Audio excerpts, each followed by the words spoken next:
नमस्कार साथियों। आज हम बात करेंगे भारतीय संविधान के 5वें संशोधन के बारे में।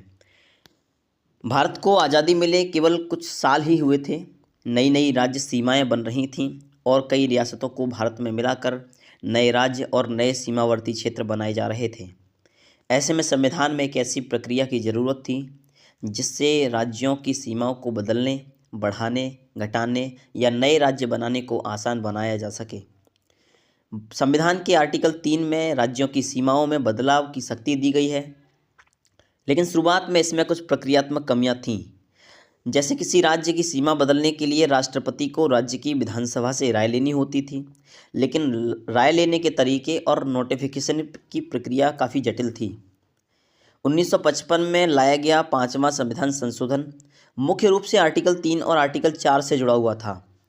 इस संशोधन ने राष्ट्रपति को एक स्पष्ट शक्ति दी, यानी अब राष्ट्रपति विधेयक राज्य विधानसभा को भेजने से पहले उसमें जरूरी संशोधन कर सकते हैं।